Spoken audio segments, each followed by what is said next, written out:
You're listening to an old episode of Metal Gear Mondays. To keep up with all of the new episodes, please check out patreon.com/Metal Gear Mondays. This week on Metal Gear Mondays, Snake's revenge gets its revenge on all of us.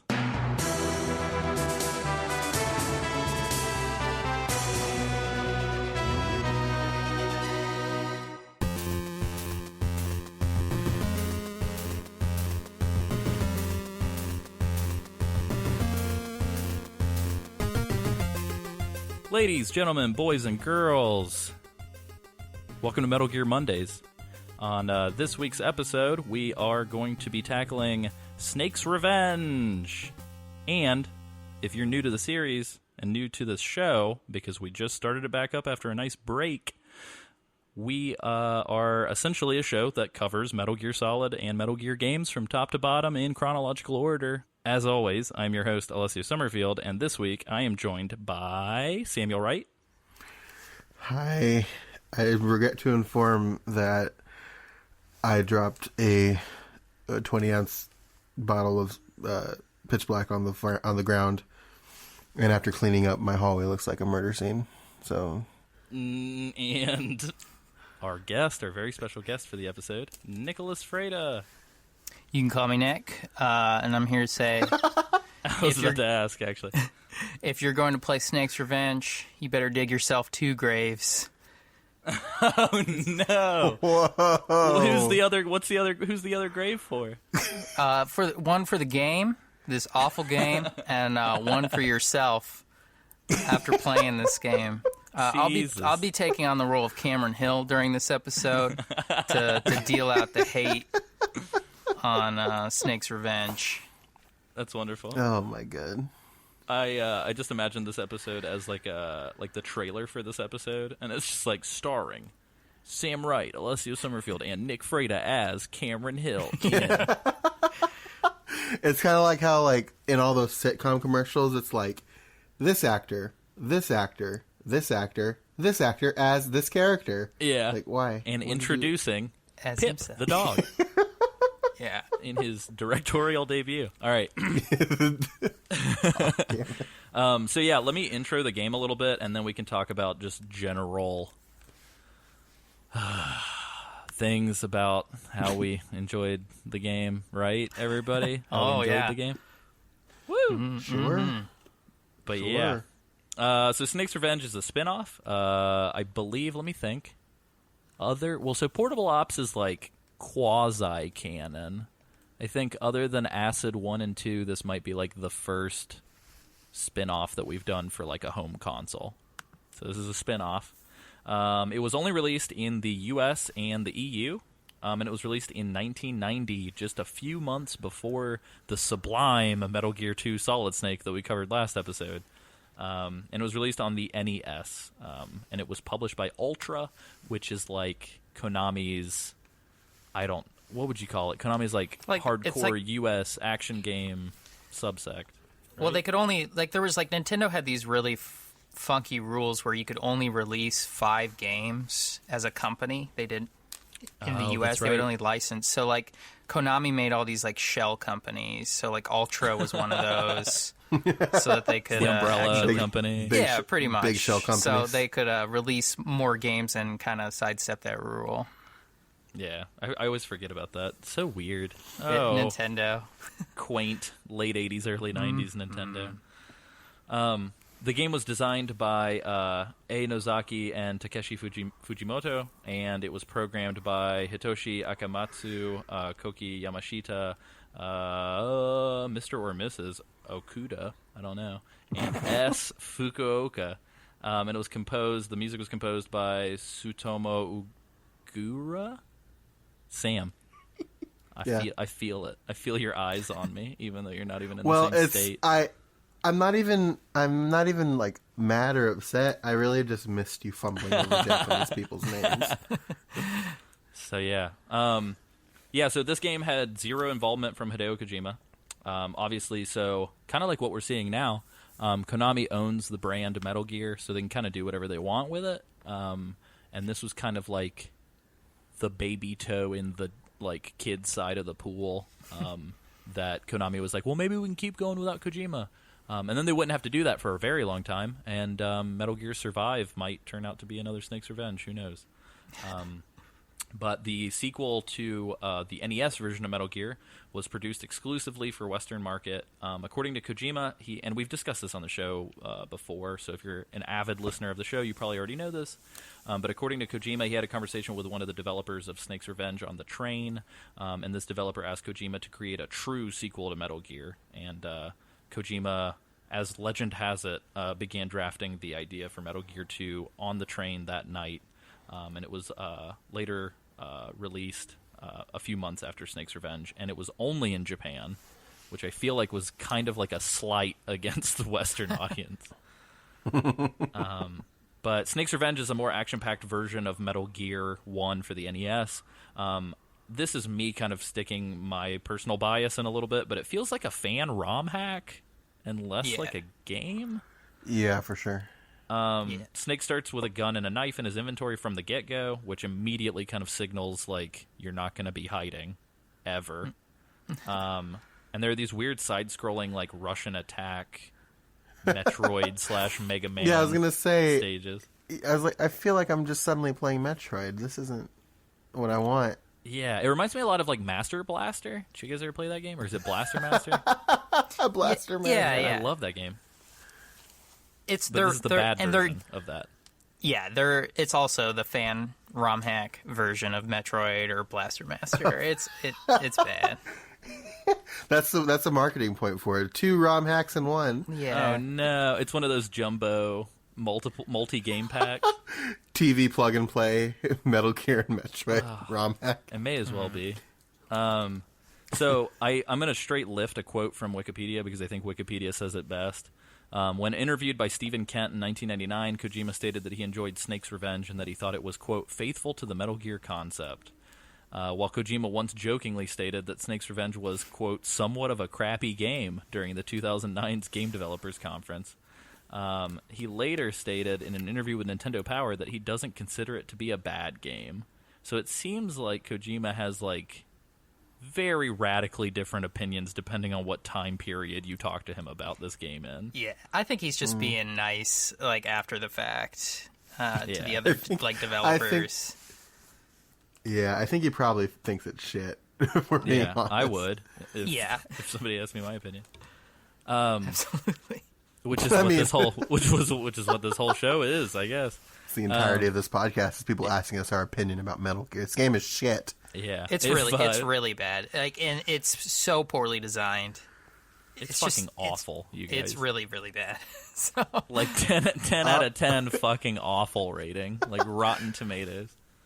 All right, episode over. Yeah, we're done here. I'm going to include in the show notes a long play, like an NES video walkthrough that somebody did on YouTube. I'm going to go ahead and put this out there. It's only 2 hours. It's 2 of the most boring fucking hours of watching a video game played I've ever experienced in my life. So we'll talk about how we played them, but I got to a certain point in the game and got stuck and got frustrated and was like, fuck it, I'm going to watch the rest of the game. I barely got through watching, like, the last half of the game. And I'm guessing that the long play doesn't even really showcase the frustration. It's probably somebody who, like, knows exactly where to go and how to dodge all of the problems that you guys no doubt also ran into. Just things that there's just tricks and traps that you have no warning about, and there's insta-deaths all over the place, and it's just bad. If you're not doing save state scumming, I can't imagine playing this game on the NES. Like, it just would be unbearable. Yeah. So...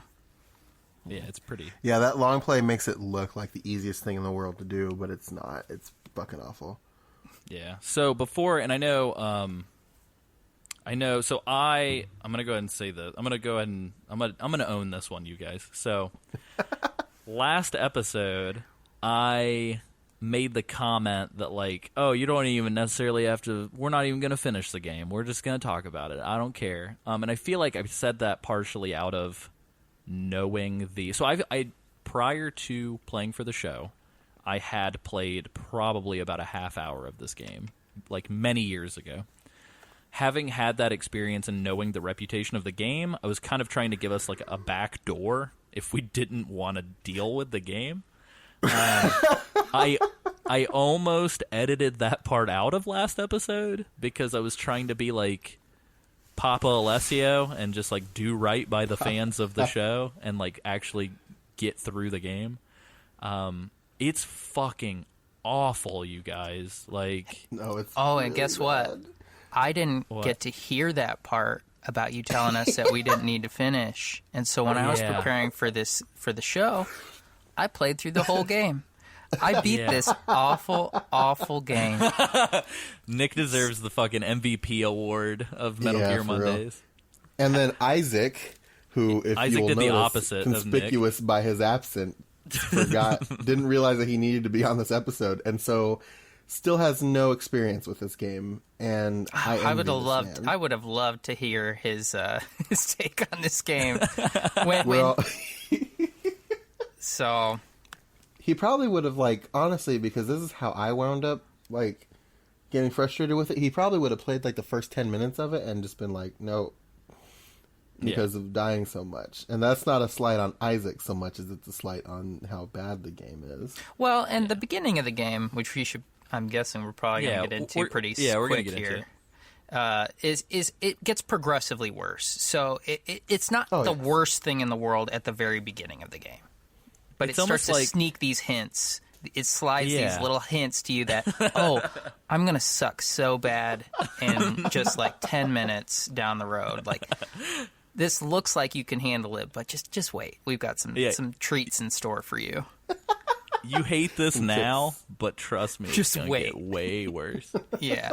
You don't know what hate is. Yeah, it's man, You're I going fe- to want revenge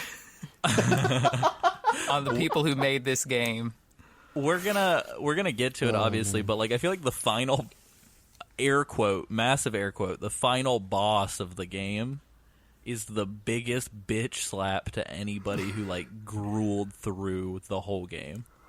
Like, it's awful. Like, it's just like, oh, you want big, cool, badass action? Nah. And yeah, so I don't know. We'll get to it here in a second, as we've discussed. And again, I think the game kind of starts off on. It's almost like the game starts off in the middle of shit town and like could be good, and then it just like keeps, and it's facing could be good, but keeps like taking a step back into shit town This progressively. game is the mayor. This game is the mayor of shit town. This game drove into shit town, shot the mayor in cold blood, and then just said, like, this is my town now. Oh, man. Yeah. Look at me. I'm the captain now. Yeah, exactly. Jesus. Okay. Sorry. I keep pausing to reflect, and I realize how awful this is. Okay. So before we get into it, I do want to talk to you guys about sort of your relationship with this game, sort of like where you're coming from, if you've had prior experience, if you've heard of it, what you had heard of it before you played it, and that kind of stuff. So, Sam, if you want to get us started, what did you know about this game? So I had never, much like Metal Gear 2, I had never played this game before, but I knew that it was a game that was created for America to capitalize on the popularity of the first one, that Hideo Kojima had nothing to do with it, and that it was historically really bad. But I could not even imagine what I experienced. Nick, what about you? No. So I had read about it, and I knew that it was, not an actual entry in the series and that Kojima wasn't involved, but I had never played it until just this past week. So I had it was the missing part in my Metal Gear game series, because I feel like I've played every single other one, except maybe there's like a Metal Gear pinball machine floating around somewhere, like in Japan, that I haven't played. Get on it, indie game devs. No Plinko. Those Metal Gear Solid 3 pachinko or machines. Pachinko, yeah. So, Oh but, man, I walked into a room at MagFest that was wall to wall patchy slot machines, and the whole fucking time I was like, please God, let there be the Metal Gear one in here, and there was not. I was very upset. It is a bummer. I just have to go to Japan, I guess. So, but it was, yeah. So that's really, this is my first time experiencing this game, All right, and last. Yeah, this. Sorry, E.T. You can come out of your little shitbox hide hole. We're gonna bury Snake's Revenge where you once laid. Yeah. Shitbox hide hole. I would much. Jesus. I think I'd much rather play E.T. than this game. Anyway, that may be too far. Sorry, guys. I apologize.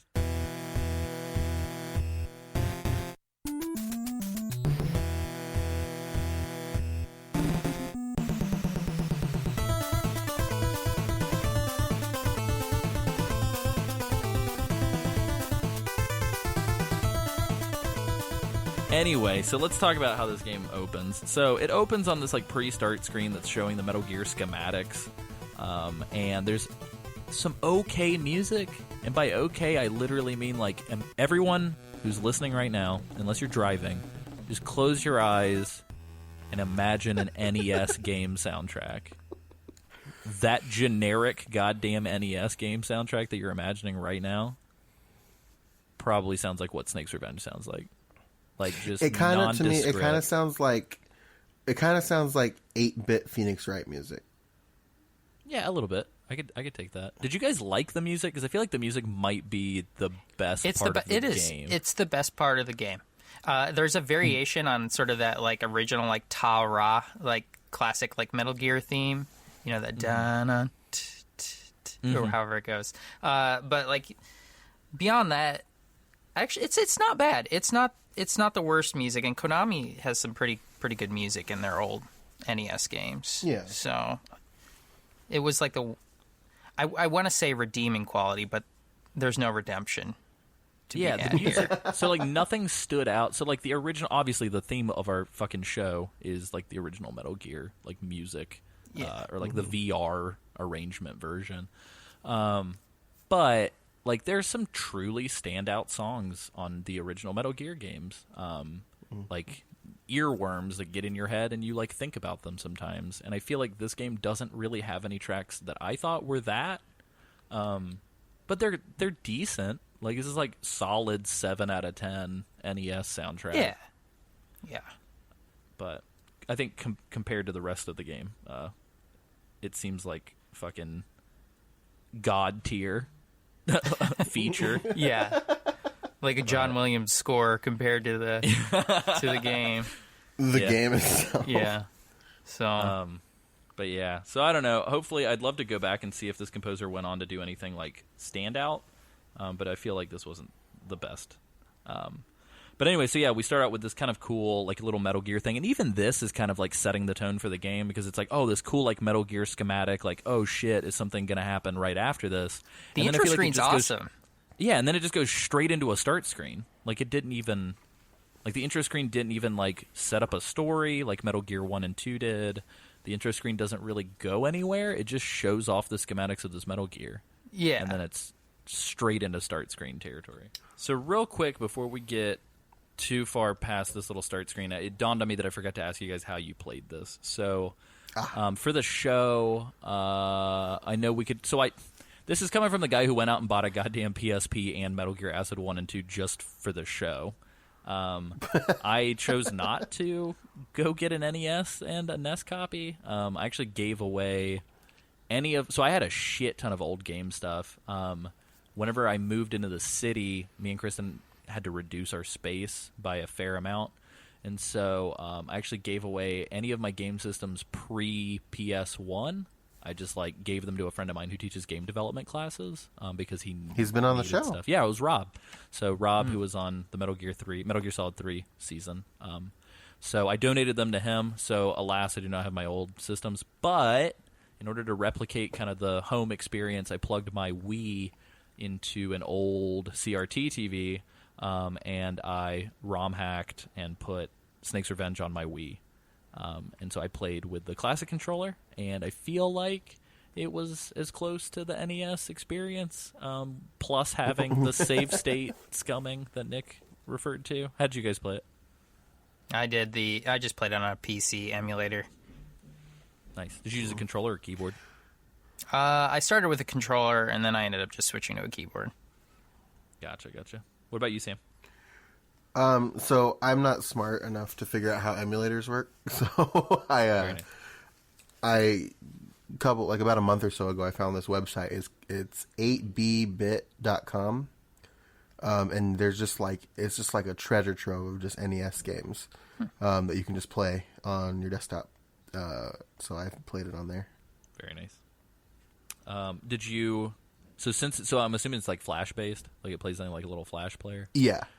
Did you experience any like weird sort of like input lag or anything like that would affect your play of the game or no? Not that I could tell. Everything seemed to work snappy as it could for this awful game.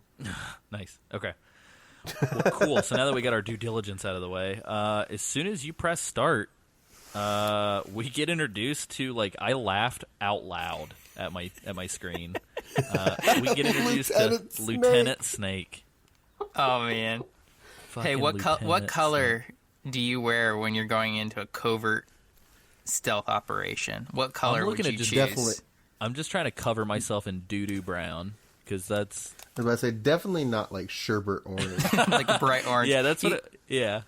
He looks like he's like out on a hunting expedition or something like that. He looks like he's auditioning for a role on Orange Is the New Black. If you mean just prisoner garb? Yeah. Yeah. That's a very funny Just way to. Solid Snake, prisoner chic. So if you guys have a PS4, because I just looked over because I brought my PS4 into the studio so that me and James could play Resident Evil 7 because James can't play scary games. And so I'm looking over. It's been a lot of fun to play with a human being next to me to talk to. But anyway, I looked over and I noticed the like orange standby mode light, like the rest mode light. Like imagine that orange, but like plastic wrapped around a human being. Like that's what. It's bad. It's and awful. he's like super buff, like ridiculously buff compared to any other version of Snake. And what adds to the hilarity of it is when he runs, he does this sort of little prance on like these tiny feet, like he skipped leg day. He's just this big beefcake with these tiny little legs. Leg day forever. Yeah, wrapped in That's like this happens. Emergency sign, like detour orange, like this color of like a safety cone. It's pretty funny. Like it's nightmare That's fuel what if you happens imagine when, it in real life. That's what happens when you don't quit after every mission you do. Yeah, it's This is an alternate universe where Snake didn't retire after his first mission. Yeah. that's true. This is Snake Nukem. Like old school Duke Nukem side scroller games for the PC, like that. Imagine that sprite, but like with a snake haircut. It's awful. So, anyway, and then we get graced with like the greatest opening text of any Metal Gear game of all time. Lieutenant Snake, we received information from our intelligence man at the enemy's base. They have a weapon. Is it Metal Gear, which you destroyed 3 years ago? Go to the enemy base with 2 men. The pilot, which, hold on, choice, capital T, capital P, the pilot, like fucking pronoun That's his city. name. This is given name. Yeah, the pilot knows the route. From the get-go, My favorite part- this is not a revenge tale at all. Like They don't set this up at all. as a revenge story, it's just business as usual for Snake. Yeah. My favorite part about that intro sequence is that you did the quote wrong, I'm pretty sure, because it's not is it is Oh. with a question mark. It is Metal Gear, which you destroyed 3 years ago. Maybe it is. Maybe. Well, so I got a question. If this was developed for the West, what the fuck happened with this translation? Like, did they not consult with the like eighth of the world that is located in the West to see if this translation would fly? Like, I don't. Well, it's awful.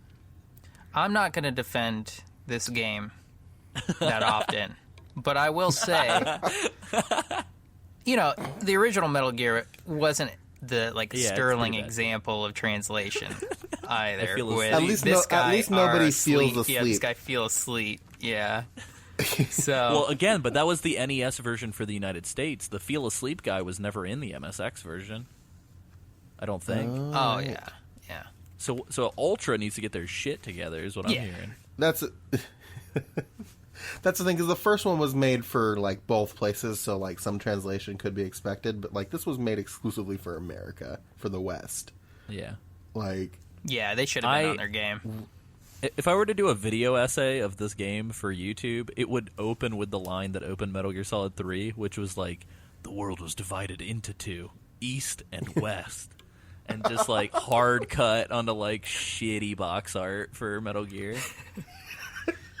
Anyway, sorry guys. If I was doing a YouTube review of this game, it would just be nothing but the box with underneath it for like 20 minutes. So we're introduced to Snake's 2 live crew. They get introed real hard. So this intro is gonna come back in a big bad way at the end, which I fucking like. If you just showed me the intro and then the gameplay was only like half an hour, and then I got to the end screen, like the end recall of this intro is like the punchline. So John Turner, aka literally not the Navy, like Navy man, an infiltration professional, and then which John Turner totally looks like Mel Gibson's character from Lethal Weapon with a bandana, does he not? Yeah, for sure. Yeah. 100%. But and then he's we have been like Donald punched Glover. in the face a few times. Yeah, it looks rough. He looks like this is actually kind of he's like Mel Gibson's character from Lethal Weapon and the punk kid from Breakfast Club, like and wrapped Sylvester into one Stallone, like yeah, pushed. Yeah, absolutely, yeah, like early Rocky. But then Same we're broken introduced nose. Sorry. Yeah. Then we're introduced to Donald Glover. Excuse me, I mean Nick Meyer, the Marine and explosives expert. So my favorite part of Nick Myers is that he looks like Donald Glover from Head On, but like if you look at him in a side profile, you remember that like kids show Little Bill? Yes. He kind of looks Bill like Cosby Little Bill. show? Yeah, Hell he looks yeah. like Little Bill on the side profile, and I was like, why the fuck is this adult man look like a infant Little Bill? He just when he looks sideways in that instant, he's just like brought back in time to being a child again. Little Bill. Oh gosh. Nick Myers. So Nick, I assume you know every Nick, right? So like you're Nick Freda, Oh, sure. you should know Nick Meyer, Yeah, right? So of what's course. this guy like? I don't know this one. I don't know this Nick.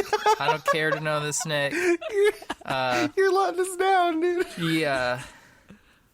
I don't know. He's always like kind of freaking out a little bit. He's calling in to let you know that everybody's in trouble. Don't they get kidnapped like right off the bat or something? Yeah. Hold on, we'll get to immediately. that. This like Holy this like shit. this like crack squad, just like oh my instantly. god, it's so Instantly. good. All right, hold on. We'll jump to that because I laughed at my ass off. Like, so anyway, Snake is now the Operation 747 leader, whatever the fuck that means. And then the game kind of starts with a bang. Like, holy shit! Like if you were trying to let people know this isn't a sneaky game, I can't think of the better way to like the crew bails out of a helicopter. They immediately like split up into separate directions and get separated like a bunch of like idiots. And then Snake darts into the jungle while a helicopter is shooting missiles to like illuminate your path. Yeah. So this is like loud as fuck. Like there's no stealth here, all right? We don't know who the hell that guy is. Get out of here. You're not welcome here, stealth. And I think like the first like enemies that you see are just like these flying like they're not even helicopters. They're like Robotnik They're like those. seats. They're like those Captain EO hover machines from Metal Gear Solid 3. Yeah, they're like dudes Like like lying in like those advanced like massage chairs that you see at like the center aisles of the mall or something, just gliding around. And if they see you, you're screwed like right off the bat. Like you cannot get seen in this game, otherwise you're just gonna die. Yeah, it's like the game 'Cause, opens like- up trying to be a Contra game, and then like you just get steamrolled. Yeah.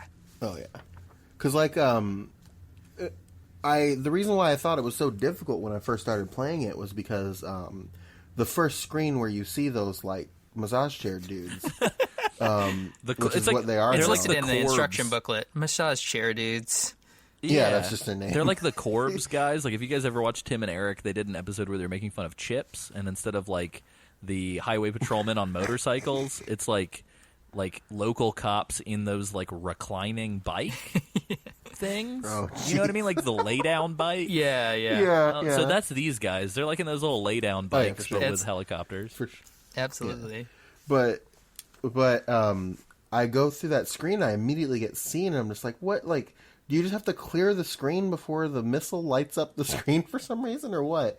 And I discovered that it was because 6 times in a row, I spawned in that screen as the helicopter was crossing over the entryway. Yeah. It's a cheap game. So, like, so I just immediately you just get seen. I'm just like, well, what the fuck, man? And I died like 6 times, and then yeah, it works. I was almost ready to give up, and then I go the 7th time, and they were away, so I managed to get past them. I was like, that's stupid. It works like the other Metal Gear games where, like, or like an old Zelda game where if you walk into the next screen, it just scrolls into that next section. And if you walk, wherever they are. and if you walk into the wrong spot, you get caught immediately. Like, there's no indication that you have to walk into the correct spot. It's all just dumb luck.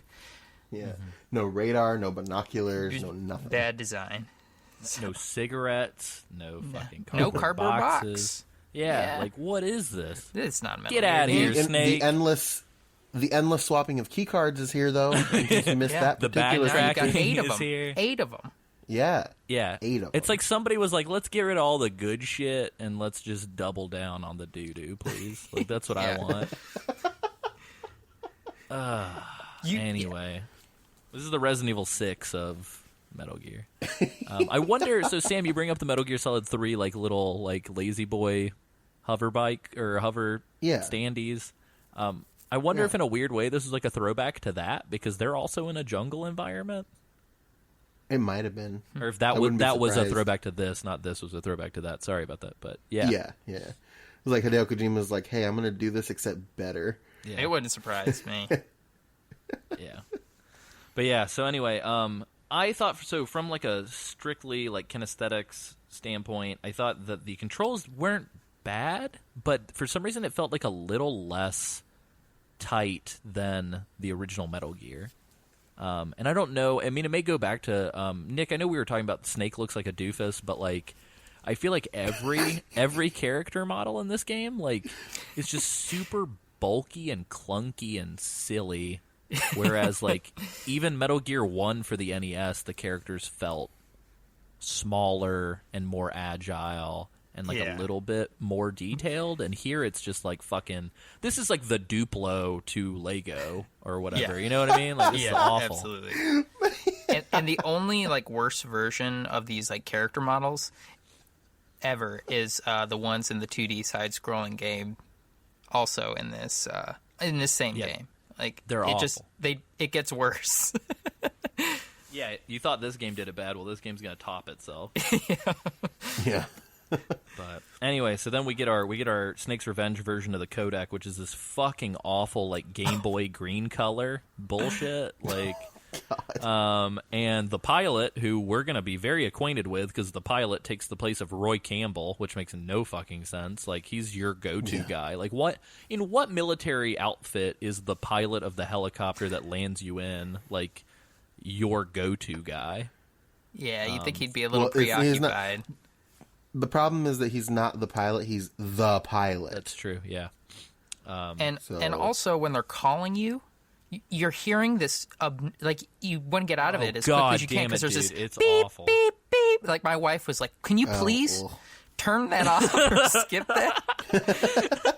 Like, she couldn't handle it. Like, everything else was fine. She was even like bobbing her head a little bit to the music, like sitting off in the other side of the room. But like when that beeping came off, she couldn't handle it. I got yelled at. I feel like I know I wrote a note down about this, but I don't see it. I swear to God, man, to me it sounded like, fuck, why do I not have... Oh, here we go. So this and the alert music sounds like a dude died on a semi truck like steering wheel and just like it's honking. She said,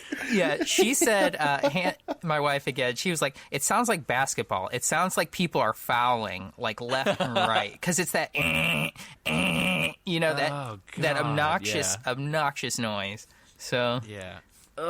Yeah, the alert, like, if they wanted to make you not want to be seen, the alert music is just like, I was playing with headphones on because Kristen was sleeping, and I have, like, the old TV had, like, a headphone jack on the front You're of the more TV. considerate than I am. Oh, man, Yeah. That used to save my life when I was a kid because I used to like watch TV and sneak TV, but Yeah. I didn't want my parents to hear me, so I'd plug my headphones into the headphone jack. Exactly. So I'm playing like that, and like every time the alert thing would come on, I would just fucking like rip my headphones off. Like it was awful. Like it's just louder than everything else. But anyway, so the pilot tells you to get info from your coworkers, which I thought was a weird way to. Like, yeah, from your I don't know. coworkers. Yeah. Yeah, I'm glad that we saw the same thing because seems like it's such a What are you talking Also, about? did you guys take Very your lunch break yet? straightforward way. When you're... Yeah. yeah. Hey, we're union. Guys, guys- take a smoke break. Did you guys catch the game on Sunday? Yeah. It's so weird. And that through line is going to be throughout this whole game because it's just like the word usage even is bizarre. But anyway, so yeah, we talked about all these like awful things and all these people popping up. I don't understand the message from the pilot that comes a couple screens later where he's like, "Hey, I'm sorry, but I can't help you out any further. You're in enemy airspace." So me It's moving like, so the north, I think missiles. the pronouns are messed up. yeah, like me moving north two screens is suddenly like out of reach for you, but you just like I don't. It's so weird. It's like you can fire missiles to somehow illuminate the pitch black jungle 2 screens down, but this screen, nope, no can do. Yeah, can't talk to me or anything. I know then. So this part I thought was kind of neat in practice, I guess, because we never really seen this before in the series. But these like pitch black screens with spotlights, being like the only source of light. I thought it was neat, but like, goddamn, are the stakes really high right now? Like, Yeah. And also the fact that like suddenly it's night and then suddenly it's day from like one screen to the next. yeah, Like pitch black instantly. And the I guess like you would call it the collision detection for the spotlights is pretty brutal. You have just like a tiny hair that you can stand within to not get spotted by these things sometimes. Otherwise you're going to hear those awful oh sirens. god. Yeah, I feel like I've been trained now to like when I hear those sirens, I just like throw up and run and hide like immediately. It's a defense mechanism. It's like at if this you point. hear like the alarm, like if you ever hear your wake up alarm sound effect in a commercial or anywhere else, you're just like, oh, what is that? Yeah, Like you just associate it. So Yeah. with bad stuff. Yeah, Bad- like waking bad- up. Bad touch. Yeah. Bad touch. Bad touch. Yeah, so we're going to touch on a couple more things from this little intro area, and then what we're going to do is kind of progress through the game while hitting highlights. Because, like, I'm sorry, guys, I'm not going to go through it fucking beat by beat. Like, probably one of the people listening to this has played this before. Everyone else, like, we'll give you the texture, but, like, you can revisit for specifics. Yeah, we'll give you the recipe. You got to make the dinner. Yeah, it's pretty ugh. But yeah, so the inventory pop-up, I thought the inventory was a little bit, I don't know, just there's something more to it, at least as the context where you see like the border of like a little computer that maybe Snake's looking at to check his inventory like on the sides. But the little inventory pop-up's nice instead of just that generic black from Metal Gear 1. how long did it take you to figure out how to navigate that thing though? Did you find yourself Oh yeah, it's screwing got up tabs and constantly? stuff. My God. Yeah, it's awful. How the fuck would you The worst. like? So on the Wii, with the emulator, I had like the classic controller's got more buttons than the NES, obviously. So Yeah. I had like extra buttons to do that I could like either remap or have like multiple buttons do the same thing. Yeah. So I'm not really sure how the fuck you could pull this off on the NES without it being super confusing. I got stuck in the menu for a long time. Like I couldn't. I was gonna say I couldn't figure out quit. how to get out. I almost quit 10 minutes into playing this game because I couldn't figure out how to get out of the menu. Oh no! Like I went to go answer the fucking rotoscope, Whatever it is, codec, and the roto deck. The roto decks, and I couldn't get out of the menu screens. I was like, "Fuck, man!" And if you go into the menu, you can't back out. You have to actually go into other menus. Like you have to go into the weapon menu or the equipment menu and try to back out before you can actually back out. It's really bad. It's really bad. Yeah, it's like you can't scroll back. You have to scroll through everything. Yeah. Yeah, it's God damn it, you guys! Like this is. If you want to be a game developer, you have to play this game so that you learn know from what not to do. do. Yeah. Yeah, this is the Tommy Wiseau's The Room of video games. Just don't do that. It was nice to see, of all the things to come back, I was like, they're gonna fuck this up and it's gonna make me so mad. But of all the things to bring back, I'm so glad they brought back the screen cheating item duplication, where it's like the game. Yeah, I know what you're talking about.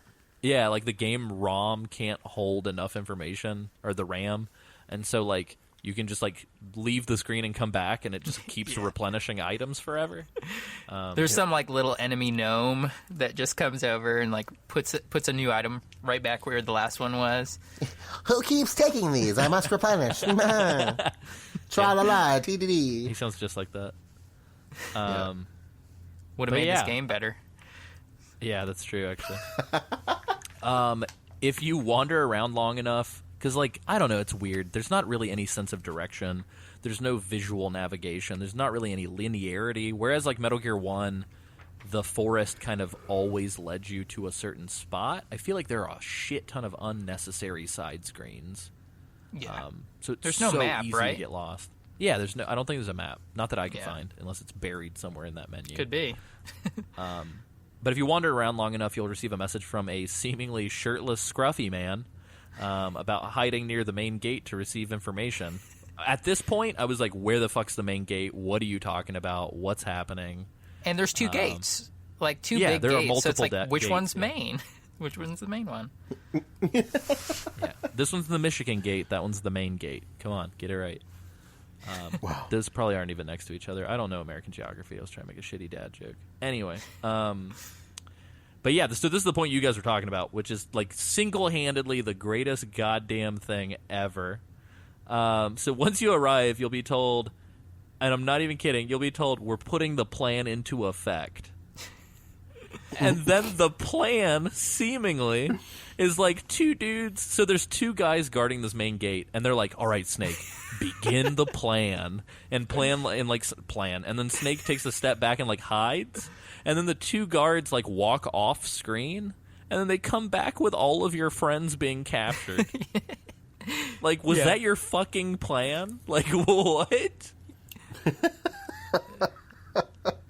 It's so pretty bad. It's so bad. And it was at this point that I noticed that Snake's wearing a sleeveless shirt as well. Yeah. Like, I don't... So everything's just skin tone. Like, his suit is skin tone. Like, his flesh is bleeding into the skin tone suit. He looks somewhat naked, maybe? I don't know what's going on. This is a fever dream. I feel like when Hideo Kojima, like, has 103-degree fever and, like, hallucinates, this is what he sees. Yeah. But anyway, also real quick, the enemies totally look like they had turbans to me. Did anybody else get that? Oh, yeah, they do. Totally. Yeah, for sure. So I don't know if this is a little Desert Storm holdover, but who knows?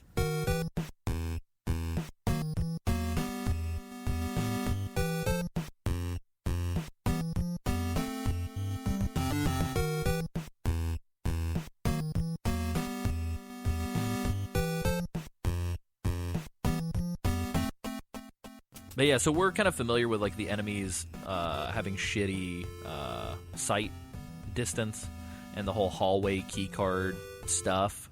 The moment you walk into this building, we're just all of a sudden back to like traditional Metal Gear 1 hallway. Like, it's almost like dungeon crawling, but Yeah. Zelda 1 style. Yeah, it's like find all the items on this floor, or on these floors to progress. It's like the equivalent of Zelda, but instead of keys, you have, you know, random item like X-ray goggles or something else that's going to let you proceed. So, Yeah. And I didn't even notice that there was any utility to any of that shit. It was just like, you gotta get it to get it, is what it felt like.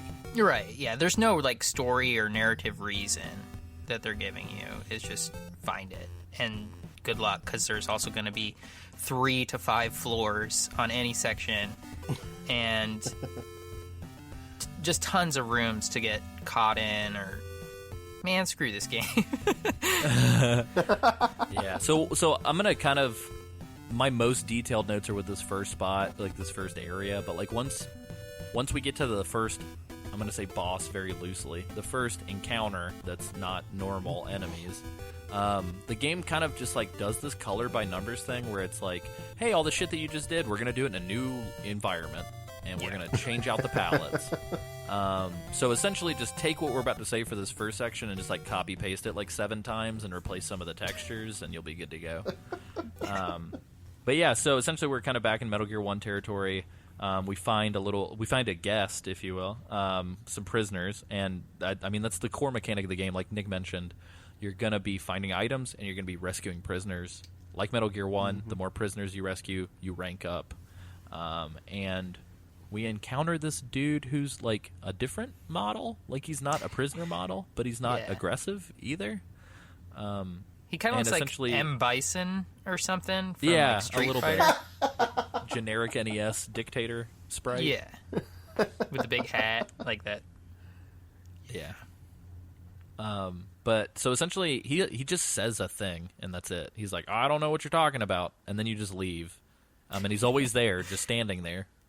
And so kind of what you have to intuit, because there's nobody fucking telling you, is you have to get this truth gas and then talk to him, and he'll tell you his secret. Like, they just drop truth gas on you, like the existence of truth gas, very nonchalantly. Yeah. I'm like, what? You want to cool it on the truth gas thing? Like, a little bit? But It's weird. and the officers, like, I don't know what happens if you don't get the information from these guys. It doesn't I seem don't like think it it's keeps you necessary. from proceeding.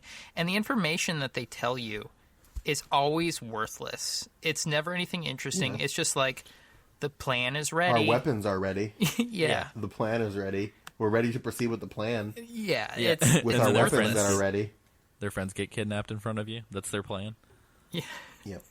But yeah, as far as environment art too, like this thing is kind of like a weird combination of like imagine River City Ransom but worse, and like I don't know, like not Contra. What was the NES game called? Wasn't it called like C or something? I can't remember. Like the Ultra Games kind of Contra cart that floats around everywhere that everybody has a copy of. I think it's called like C Contra or Contra C or something, like C Strike or some stupid shit. But like that's what this feels like. It's not like a real Contra. It's like Super C? yeah, Super C. Yeah, that's what I'm thinking of. But it's just that. Like it's like this awful. It looks like the original Ninja Gaiden a little bit with the environment design. Yeah. I don't know. What did you guys think? It just kind of bled together and felt very Wolfenstein 3D shitty pixel art. Yeah, there's some like different Yeah. environments down the road, but it's just going to look almost exactly the same with a slightly different color. So, it's Yeah. Yeah. like there's like It's just like, it really does hammer home the whole this isn't a sneaking game thing. Because it's just like, walk down a hallway and shoot man. Like, Yeah, shoot man, that's all it grab is. man. That's all it is. And it's just bad. It just does it badly. yeah, there's not Were really you guys mad? Go ahead, Nick. Sorry. I was going to say yeah, and there's not really like a lot of like thought to hiding places very often. A lot of these screens are just big empty squares with the occasional kind of like bending walls and that sort of thing to walk through, but there's not really much. I don't think there's any thought actually that went into the design, like zero thought. So Yeah, it's just like random barrels here and there. yeah, But yeah, I don't know. I was super bummed out. So I got the card key 1. When you get card key 2, I was super bummed out that they didn't take this opportunity to fucking stack the cards and make them one item. this is hands down. Because I was think like, the worst part I was of like, the game. it's a sequel. Yeah. Well, that's the thing, because that was the worst part of Metal Gear 1 and Metal Gear 2 as well. But I And they think didn't Metal well, Gear maybe we Metal should Gear fix 2 this came thing. out after Snake's Revenge, so I don't. Yeah, It did. yeah. It did. So I think Kojima but it was learned like from the worst this part of garbage. both of those games. Yeah, and Yeah. they don't like so eventually like that's what they use, of course, to keep you from progressing further. But when you're into the point of getting like keycard 7 and keycard 8 and that sort of thing, like stop using keycards 1 through 5 or whatnot. But no, they're going to make you keep flipping through all different 8 keycards to try to find the right one to go into the door. And then there's going to be another door, and you have to do the same thing again. And guess what? You're going through that unmanageable menu. Like you're always in that awful menu every time. So it's just It's yeah, really bad. worst part of the game. The usability. Yeah, I'd say like functionality, sort of like, I don't know, like user experience is awful here. Like there's, I don't know, it just feels like the Dragon Warrior of action games. You know what I mean? Because it's like not actiony enough to be a Contra, but it's not thoughtful and stealthy enough to be anything other than like a shitty Contra with a bad menu. Yeah. So it just kind of falls in this like really shit middle ground where like nothing works well. Like there's no synergy to like the mechanics. But And- I don't and know. the Real enemy- quick too. So the unarmed Go ahead. oh, go ahead. No, go ahead. I was gonna say the unarmed enemy that we encounter. I just wanted to make this real quick mention. Is this the first time in Metal Gear history that we hold up a guard? I think so. God damn it! I didn't want Snake's Revenge to get any firsts, you guys. We can just pretend. Okay. And it's Nick, like what were you gonna say? it's not entirely holding up a guard, right? That's true. He's like already ready for your speaking. He's just like, he's already docile. He's not doing Yeah. anything. Yeah. That's a good point. But yeah. So one quick final note about this area that where things are kind of different is like we're introduced to the side scrolling. Oh, Sections. yeah. Do you It's guys more wanna, crap. Do you guys want to let people know what it is? More hot crap. So this Just the worst. and the enemies throughout, both in the side-scrolling area and like the regular, top-down perspective areas, they don't follow consistent patterns. They'll just randomly turn around or be in different places. So you can't, like, you're going to get caught. You're just going to get caught constantly. And the side-scrolling is no exception. It's kind of like if every enemy in Metal Gear 2 was that one guy in the jungle that looks back behind him every 5 seconds. yeah. It's kind of like if every enemy was But there's that. no pattern at all. And they're just randomly doing Yeah, that. no. Which I guess is more realistic. If they were to, but that's not what you want in a video game. And with the side scrolling, it took me the longest time to figure out that I actually could switch to different items. Like the inventory setup changes immediately. Like you have a knife and a gun and a ration, and I don't know. That's really about it. And you're just trying to get from left to right and not die, and you're gonna die a lot. Yeah. Yeah. Well, and for me too, I would say like the 2D stuff just feels so fucking out of place compared to everything else up until this point. And that's to me like that was the biggest. So like there was the 2D section in Metal Gear 1 when you would get on an elevator, and that's it. But this game just kind of like runs with it, and I just feel like all of the going back to the character models feeling really beefy. Like they don't change the character models when we enter this 2D view. So you're just dealing with these like really beefy, bulky fucking models that are taking up like a third of the screen. Yeah. And so like then the whole 2D section has to be like built around that, but it's almost like it feels like the characters are too big for the environment when they're in the 2D sections. And your jump is really, really it's just weak. awful. You have this weak ass Snake's jump. got that weak jump. Because he skipped leg day. He's got those tiny little legs. And again, you have soldiers, like, you'll walk into the next screen and suddenly you'll be caught. Like, instantly. Like, and you have to crawl in a lot of cases everywhere you're going. And I don't know. Just play this game and learn how terrible it is.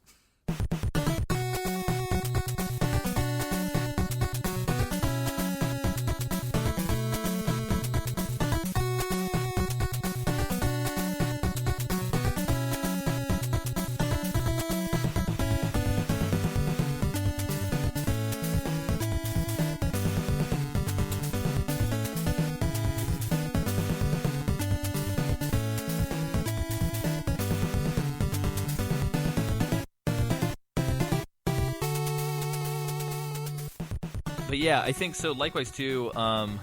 We'll get to the boss here in a second of this section, but I feel like Quote boss. Yeah, quote boss. I feel like this identity crisis that the game has between being Metal Gear and being an action game, will sort of, I don't know. It's weird the way that the game sort of telegraphs to you because I have no idea how to play this game. I feel like other NES games do such a good job. Like, you could look at Mega Man, you could look at Zelda, you could look at Metroid, you could look at even fucking Blaster Master. Like, all these games are like, they're like a masterclass in like how to visually tell somebody. Like Super Mario World 1-1. Like, holy shit, like, go right. Oh, you can't go right anymore. Oh, I just saw this thing fall, so I should be able to jump. So, like, visually telegraphing what your players should do. I get it. Mm-hmm. But with this, it's like, it's Metal Gear, so I should be sneaky, but you're giving me fucking grenades and plastics explosives and machine guns, like, minute 15 or less into the game. Yeah. Which, mind you, the grenades in this game, that seemed like a good time to mention it, look like actual pineapples. Yeah. They're orange. They really do. So, pineapples and 5.56ers for everyone is what this should be. Because it's... Oh, man. I don't know. Yeah, and sorry, go ahead. I was going to say, and yeah, in these side-scrolling missions, like, the little sections, there are parts where you're going to have to, like, bomb barricades to get through. And it's like, I had to look at a guide because there was no mention or any indication that you could even change weapons here. Like, nothing is telegraphed, even, like, how to do the basic actions in the game. And maybe it's in the instruction booklet that came with it. To kind of give it, but I'm going to guess it doesn't. I'm going to guess it's still, the instruction booklet is just as bad and just says, like, listen up, guess. Coworkers, you're about to play Snake's Revenge. And then that's it. Hint line 1-900. Yeah. Straight from Konami's worker prison labor camps. Yeah. Don't take too long on your lunch break or we're going to televise you to the entire company and make fun of you over the loudspeakers. It's bad. But yeah, so we encounter our first boss. New game from Konami, Coworker Simulator, 2017. Yeah. Yes.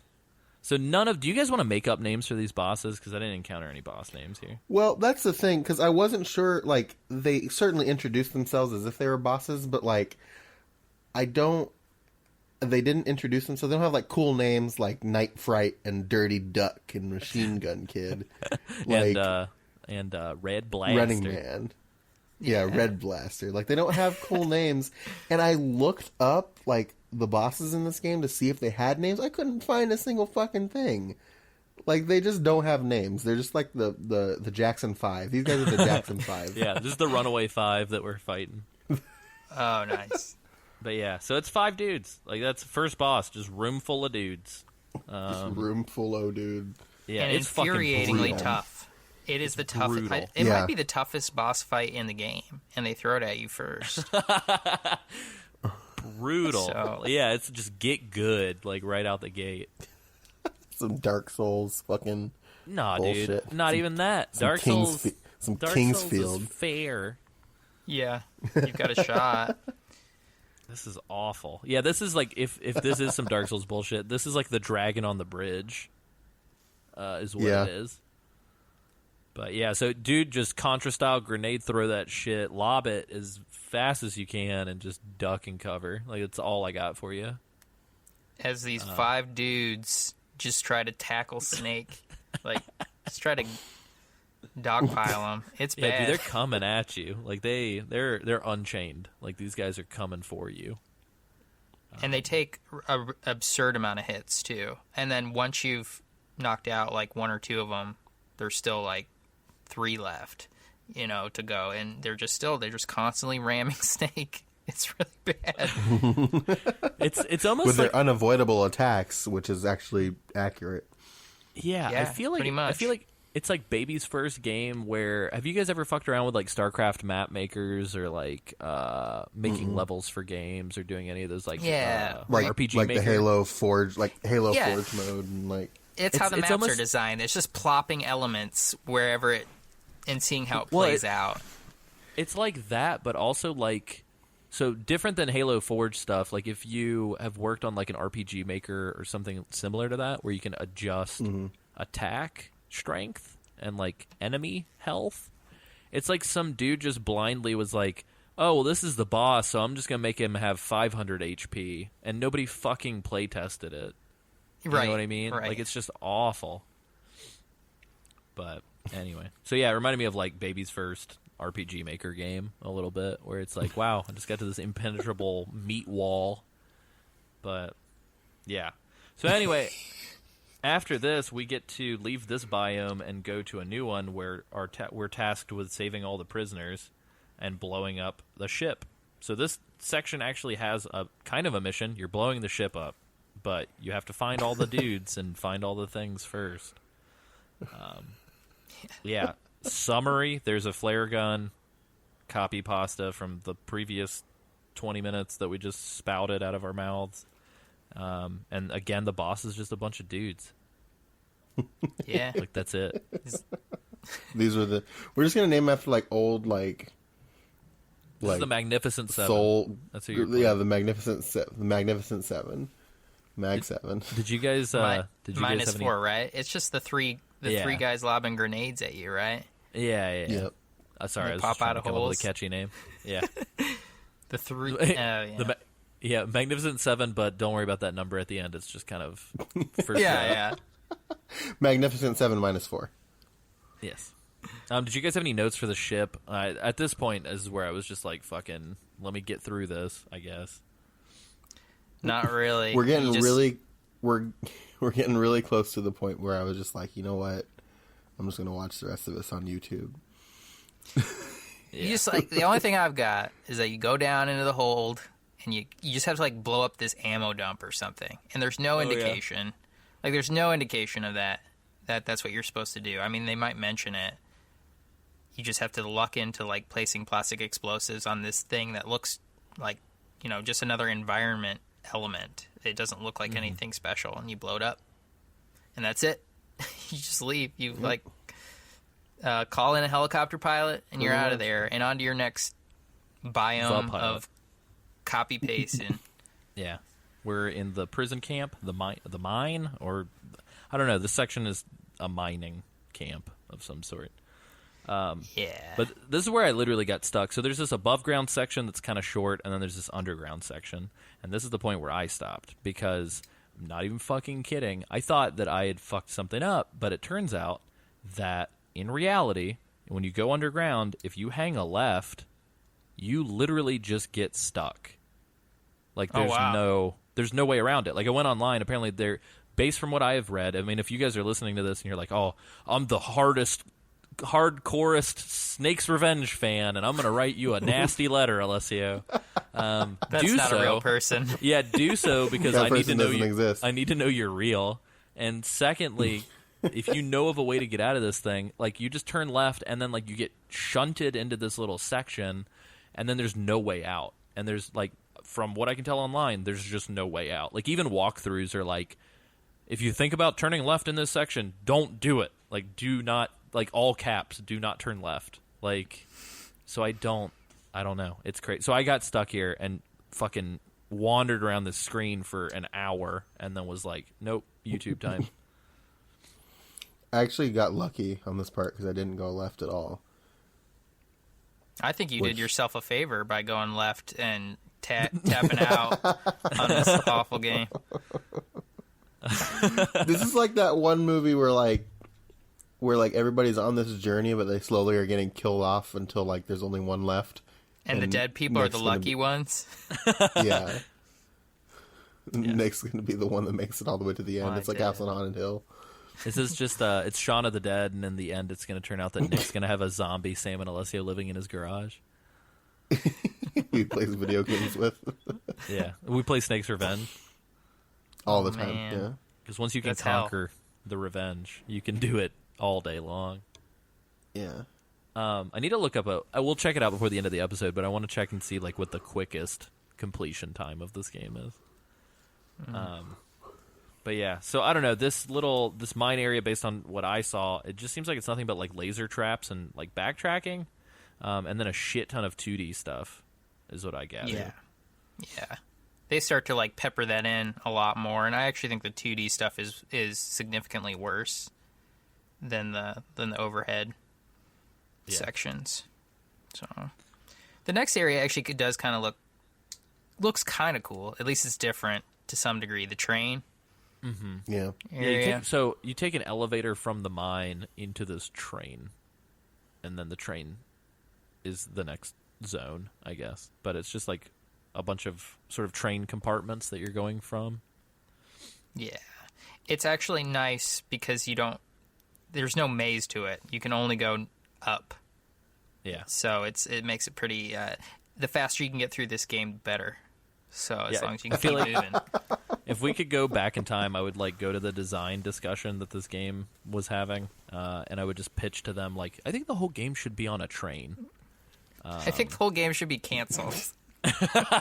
Yeah, just walk in. Yeah, if I could go back in time, I wouldn't go back in time and kill Hitler. It's too easy. I'd go back in time and just like suicide bomb the development office of Snake's Revenge. Oh, That's man. the problem with this, though, because if Snake's Revenge had never come out, would Metal Gear 2 have ever come out? And then would the series have ever happened? Yeah, Well, that's true. you make a valid point. Yeah, maybe we needed this.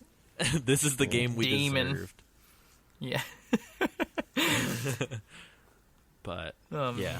Snake's Revenge isn't the hero we wanted, but it's the hero we fucking got. So, Sam, were you still playing at this point? Yeah, Yes, let us know the, let us know when you dropped off, Yeah. Sam. I will, yeah. What did you think of the train, Sam? The train was like a reprieve. It felt nice to just have something simple to do. It's still hard as And- hell, though. Yeah, oh yeah. Yeah. Waterboarding feels nice after you've been tortured with fire. Yeah, very true.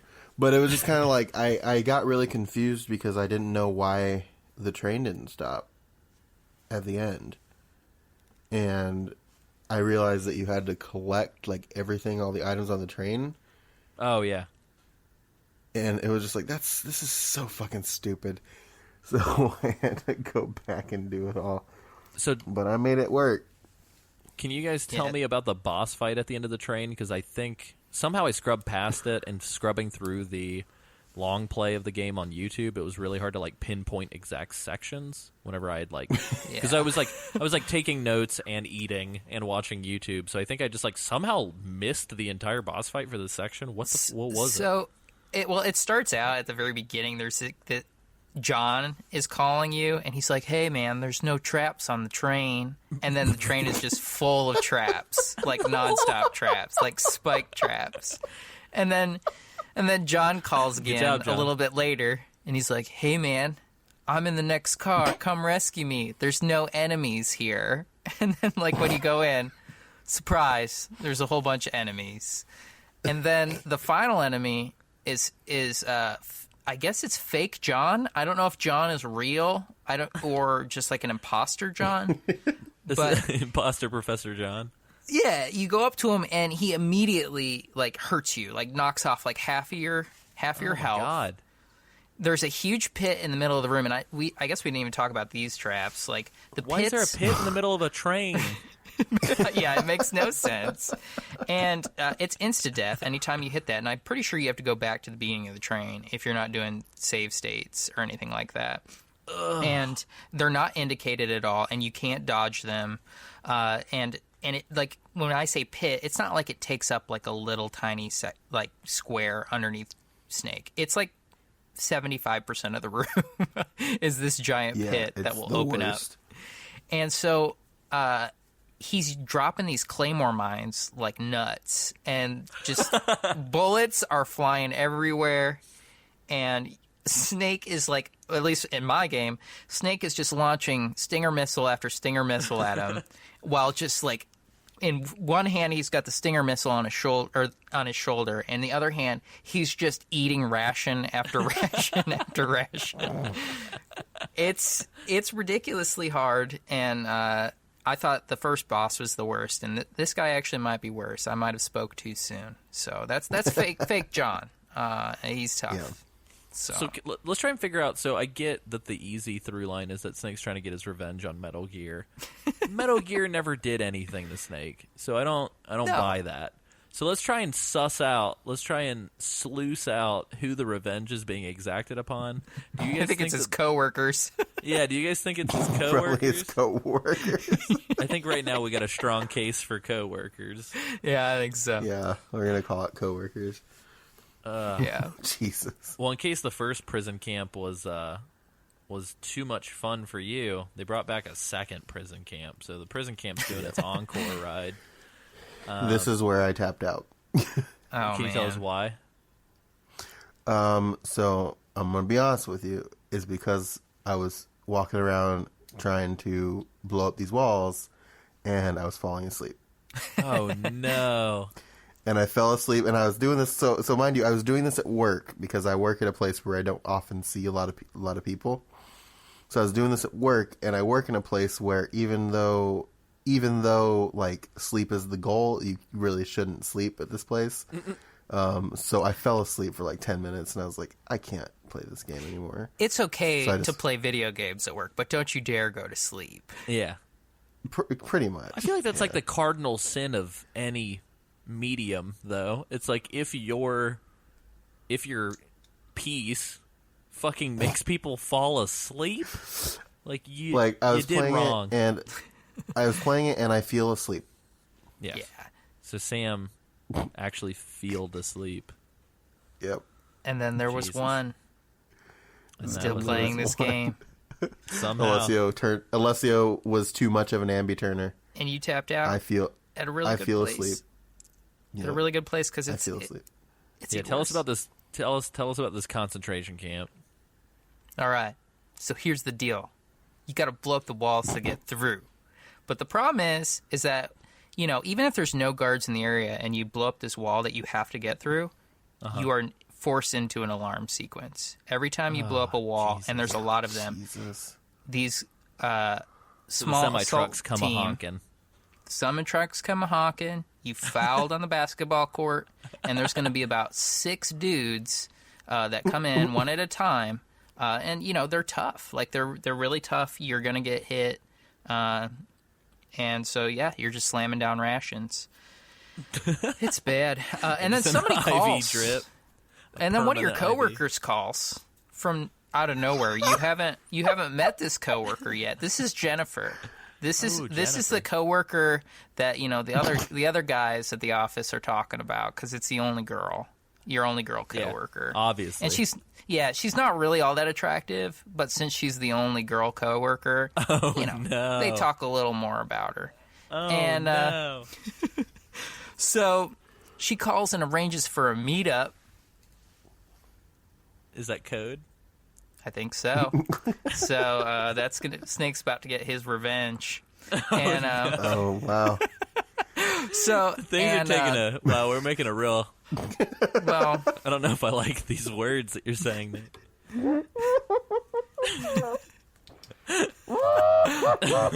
So basically, you got to go after Jennifer, and there's it's just more underground side scrollers nonstop until you get above ground again, and you fight the next boss. And this is Which is a tank. I saw A that tank. part. I done Yeah. seen that. I And- don't seen it. Yeah. So this is basically you're on this bridge, and there's like a little alcove that you can hide off to the side, and you got to drop like all these claymore mines, or not claymore mines, but just like regular mines, and everything is insta death. If the tank touches you, you die. If you walk a little too far to the edge, you fall into the water and you die. And the tank is randomly spinning, its turret, and if you get hit by a shell from it, you die. So it's just, and it's it's like randomized. There's no pattern to how it moves. I just kept save stating, and you have to hit it with like 15 to 20 mines or something before it goes down. This would be, I don't know how people beat this, because if you didn't do a save state, because it's going to be, randomized every single time. So I feel like, do you guys think this game, so if this game had like a you're dead, you're back in the action, sort of like Super Meat Boy Hotline Miami to it, and if maybe this game was like remade with like a neon Double Dragon coat of paint where it's like very tongue-in-cheek, making fun of itself, I feel like this game might do well. If it was just like, you're dead, go, fuck it, go, woo, guns, all of it, go, woo. Like, I feel like this game could be fun, but this game is not made that way at all. No, and like in Hotline Miami, you don't have to hit any enemy 15 times, and they hit you once and you're dead. Oh, it's such a good game. Okay. It is a good game. Sorry, I just remembered I logged like 40 hours of time into that game on Steam. It's a good game. Oh, so good. And now I want to listen to the soundtrack instead of playing this game. Yeah. Oh, that would be fun. Maybe if you're save scumming and you can do it fast enough, just put on the Hotline Miami soundtrack and just like power through Snake's Revenge. There you go. Yeah, there you go. It's still gonna suck. Yeah. Fair enough. Probably. You'll just wish you were playing Hotline Miami. It's true. Pretty much.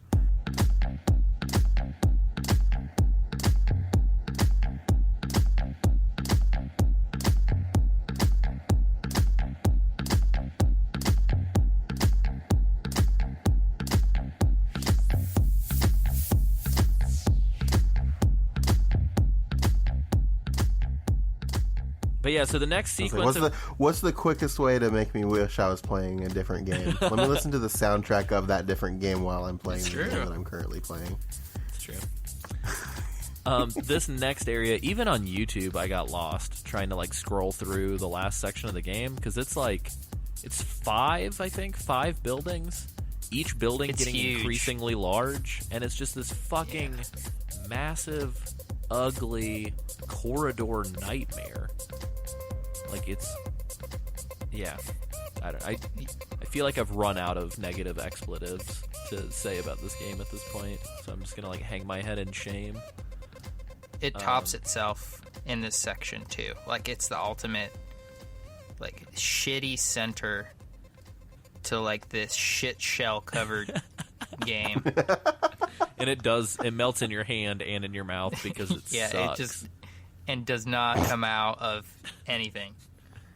So But yeah, Nick, is there anything you want to say about this section? Because in my notes, I literally just go straight up to the second to last boss of the game. So if you want to talk about any particular moments of this corridor hell, now I'm just gonna, anything that's like anything that stands out, anything that like wowed you, made you say wow. Yeah, absolutely.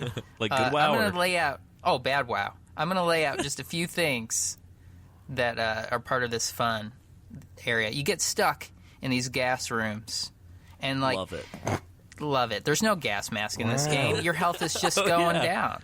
Your health is just going down. And not only are you stuck in these gas rooms, there's these two random orange blocks that the only thing you can do is stab them with your knife to make them go away, so you can get through the door. And this is all while your health's going down. So again, like Snake's got his knife in one hand, he's got his rations in another, and he's just gobbling rations as he's stabbing these random orange blocks. And the orange blocks there's two of them, and they probably take like 30 to 40 stabs each. Are you serious? I am dead serious. Yeah. And then, not only that, you start meeting up with these POWs. You know, you've been rescuing these guys like all the time. You'll go and talk to one, and he'll just explode. But he's like surprise, and then he just blows up, and like you're like almost instantly dead. Like there's like this game has like trained you. This game is trolling you at this point. It's just straight up trolling you. You're right. Because it's trained you to get like to rescue these POWs, but so you're gonna go try to rescue them. Oh, and also when they are exploding, they're putting like those hidden pits like right in front of them. Oh hell that yeah! take up, like the whole room. Where if you're not walking like hugging the wall on the right side of the room, you're dead. And there's no way of knowing which wall to hug. There's also poison. I kind of wish. Oh, go ahead. I kind of wish that like some of the Metal Gear Solid games had these pit. Oh, they do. Like traps. Metal But Gear like Solid the ones where 1. just like just like the floor just expands. Oh, not Out of nowhere. like the clicking and then the drop. Yeah. No, not like the clicking, just like random. Like, oh, here you go. Yeah. Hey, screw you. I definitely Enjoy just heard this, Snake in gamer. my head going, ah, like down the hall. Ah! Yeah, that was great. And he's like looking up at you in that like that's a really weird animation. And Yeah, he like Solid falls 1. back first. Yeah, Like- and he's like looking up at you, like reaching, like flailing his hands. It's dark. Almost as if to say, you did this. It's yeah. To really rub it in your face. So, okay, so those are just a few of the lovely treats that await you in this area. There's also poison spears, and these spears. What? Yeah, poison. Are you making shit up at this point, Nick? I swear I'm not. This is a real deal. These poison spears come from different angles in this like long hallway. It's like a gauntlet of like 7 poison tip spears, and if you have like a millisecond to get past the first one, and if you walk like an inch too far, you're getting stabbed by the next one, and if you don't walk an inch far enough, you're getting stabbed by the one that's right there. And then you have maybe 2 antidotes total. I don't even know where I got them. Like, I don't even know where I got these antidotes. And if you run out, your health is just going to decline. So I don't know. I don't know if you ever recover naturally. I don't know if Snake can metabolize this poison. So you're just going to slam rations.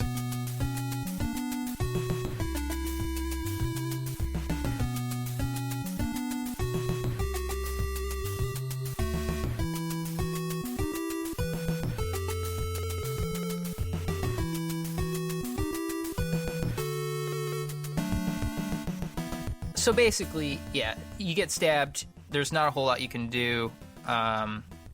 It's just bad. It's bad game design.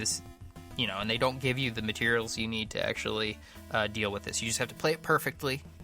There's like an area where you have to like dodge lasers at the snake rave. There's like you wear these infrared goggles, and they're just like you mean flipping the optic around. lens? Lasers. Yeah. Is that like a Panic at the Disco tribute band? I think it's Snake Rave. It's Laser be. Snake USA. Yeah, which would have been a better title for this game. So, and then you like find like this like microphone or something, and you go into this room, and there's nobody in it, and you just see ... And if you use this microphone, you hear somebody say, "Hey, you can kill Big Boss," because if you his weak spot is like the bottom of his feet, and apparently like you're like listening in on. Like, apparently you're listening in on, like, somebody in the next room who's just casually discussing Big Boss's weakness. So, Is he yes, even Big in Boss this is game? in this game. He is. Yeah, I know, And but this like is it's just yeah. very presumptuous of them. Yeah. And then you find another POW, and he's just, like, laying there on the ground. He's like, "Hey, dude, Jennifer, she's a spy." And just to let you guys know, they never bring this up again. You rescue Jennifer later, and there's no indication that she was a spy or anything. No closure. It's no closure. It's like, what was that guy talking about? Was he just trying to fake me out? And so that guy just lays there, and then he like turns to stone, like he turns gray. You guys, Are you sure you weren't like on opiates or something? You're in might have the been, game, yeah. Nick? You're I might have describing just- me an episode of like Xavier Renegade Angel right now. Like you're not. Like this is not real. This is like I feel like I'm swear watching like I'm listening to you explain the plot of like a really bizarre episode of Tim and Eric. This is where the fever dream. This is like where you're starting to have like a temperature of maybe like 106 or 107. Like you're about to die at this point. I feel like if any there was a game in the canon that our good friend Matt Campbell could be a part of, I wish it was this. This game. Yeah. I really, how like Metal Gear Solid games do like weird shit sometimes, all the time. Yeah. I want there to just be like a sequence where Snake has a dream in a Metal Gear Solid game, and you have to play through like this part of Snake's revenge. Oh, well, spoiler alert, there might be a part like that in Metal Gear Solid 4. Oh shit. No, I'm just kidding. So Nick, All right. am I good to talk about the boss? I'll tell you one last thing that's in this area, and it's these nasty little like Ninja Turtle colored cars. Like they're like these trolley cars that like go up and down, and they do another side-scrolling game. But there's like soldiers that are peeking up at you, like from outside. There's a guy he's just like looking through different windows, and you have no indication that. Yeah, there's no yeah, he's just like, who's up there? And you just have to dodge him, and you're gonna get caught. You're gonna get caught a whole bunch of times unless you stand like on the very edge. So it's just like pure, like all these things that they've not set you up for. They've set you up only to fail in this game, and it sucks. So that's it. I feel like that's about it. Just about. This is like it feels like the are you a bad enough dude to save the president sort of like just like the hardest game ever kind of feeling. Yeah.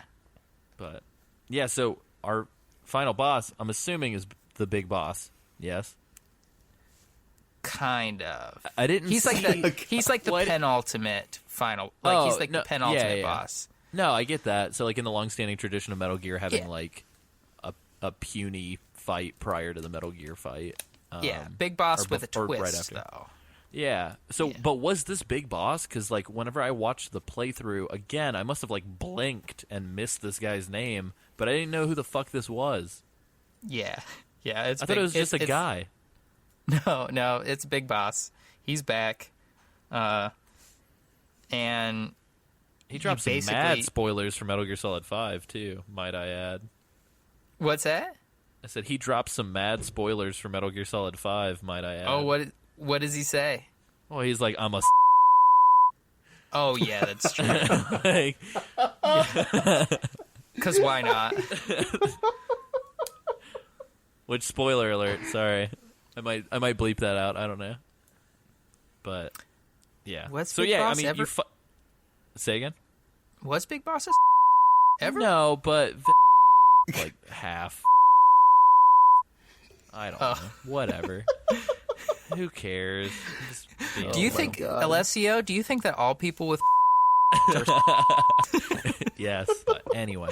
So yeah, so we deal with Big Boss, who I feel like the human form is not that bad from what I saw. You just shoot him a bunch. But then he becomes a big-ass fucking metal man that you have to just like unload everything on. Yeah, but you can't hurt him at all in the first room that you're in, like in the boss room. Like they don't tell you this, but you have to actually waste everything. You waste everything, and then you die, and then you visit him again. And unless you're looking at a walkthrough, you don't think to like, oh, I got to equip keycard 6 of 8 and go out this door that's on the bottom of like the door that you came in on. You actually have to like backtrack, like run away from him through multiple rooms before you get into a room where you can actually fight him. And there's nothing. There's nothing telling you to do that. So I really don't know how people beat this game. And when you do, then you're just when you finally get him. I'm convinced you're the first person to ever beat it. It could be. And I time traveled and wrote the walkthrough for myself to follow. You did every speed run and walkthrough that's out there. Well, just like traveling back in time. Because there is a world line. I secretly love this game. There is a world line where Nick is just still playing this game, trying to finish it, and it's been years. And this Nick is like dedicated his life to finishing it, and so he has finally finished it at the ripe old age of like 86, and then has time traveled back in time to provide the guides that no other Nick on any other world line has to experience that hell. It's like Earth 2 Nick is the one who... And if I don't beat it in the past, the Terminators will rule. Yeah, exactly. So it's There's bad. secrets tucked away at the end of this game that will actually prevent World War III. Directed by my James God. Cameron. Yeah. So Well, what you didn't see is there's a comma. It's actually James and Cameron, Oh, shit. both from this show. James has been on an episode of this show. I always forget that. Yeah. where you explain to him what Yeah. makes Metal Gear Metal Gear. I always forget So- about that. Yeah. And so yeah, you're just gonna lay mines for this dude to run over, and it's kind of like the tank. It takes a ridiculous amount. And what you do though, you don't want to mess around. You just want this game to be over at this point. So you just The like end is in sight. yeah. So all you got to do is you just stand next to him, and you have like a stockpile of like 12 rations at this point. So you're just like with one hand, you're slapping down claymore mines, just blowing yourself up, and Big Boss at the same time. And with your other hand, you're just slamming rations, just eating them as fast as you can until he finally goes down. And there's a little reward Worst. for you Uh-oh. around the corner. It's Jennifer. She's there. Yennefer? Oh. Yeah. Yennefer? But it's not over. Like, I don't really understand. She's just like, thanks. And she does this thing where she holds her hand out, like, and I think she's supposed to be waving to you, like waving goodbye. Like, you still have control of Snake at this point, but it's a straight up Sieg Heil. Like, she's got like Nazi gesture out, and she's just holding it there. I would encourage you to look at this. If I can find a high res enough thing, I'll just make that the cover Just image for the yeah, episode. there you go. On SoundCloud. Jennifer's Sieg Heil. And you're off to the real boss at that point. Yeah, she literally just says, "Thanks, Snake. You can go into the secret room from here." Yeah. And it's like, I didn't even know there was a secret room. What are you talking about? Who are you? It's cause she's a spy, apparently. Yeah, again, not addressed. Also, they give, like, at the end... She's spoiler Eva's alert. mom. Or Eva's daughter. Yeah, that's it. Because everything's related in the Metal Gear universe. Fucking Star Wars universe, Metal Gear universe, everybody's Totally. connected bullshit. Totally. And they don't give her, like, any kind of, like... They give everybody sort of that ending where it's like, oh, here's what so-and-so did after the end of the game. They're after both this great. Experience. Hold on Yeah. to that. Because that's I'm not going to spoil them, but I will So say good. Jennifer doesn't get one. It's just like Jennifer is still saluting the Third Reich in that room next to the secret room. Next to Mecha Hitler and the pathway to Yeah. Metal Gear. Yeah. Oh my I god. love it. So yeah, and it sucks because I feel like they're still throwing key cards at you. Like literally, we're in the final stretch of the fucking Yep. game, and I'm pretty positive I saw the guy playing the game using key cards to get to the end of the game. Sure are, and they're probably flipping around between like 1 through 8. It's nonsense. But yeah, so then we encounter Metal Gear 2, the final boss. And going back to what I said at the beginning of the episode, feel like this is such an anticlimax because, like, you're wanting to show up and, like, duke it out with this, like, big-ass Yeah. robot, and the whole game has been, like, all about action. And then you get here, Yeah. and it's just, like, it's the mother brain fight. Like, you just stand at one spot and shoot missiles at a thing. Yeah. And nothing is threatening you at all. Like, you're just Yeah, it's standing awful. there. And, like, firing those Nikita missiles, like, through this small winding path. Can you And run there's, like, out these- of missiles? Because the fucking doors are constantly slamming on the missiles. So there's those doors. So check this out. They just keep blowing up. Like, I missed him so many times. And even when you get it in through the tunnel, you have to, like, steer it a little further to hit him, like, right in his eye, like in his Metal Gear eye. And, like, no shit. One missile left, and I was like, I probably should have reloaded a save. Got him on the last missile. So I don't know if that was like scripted or like that's supposed to happen that way. And No, I this went game into is too, like, functionally useless to script no, that. I think I just got like the luckiest I've ever been, and I That's wasted amazing. my good luck on freaking Snake's Revenge.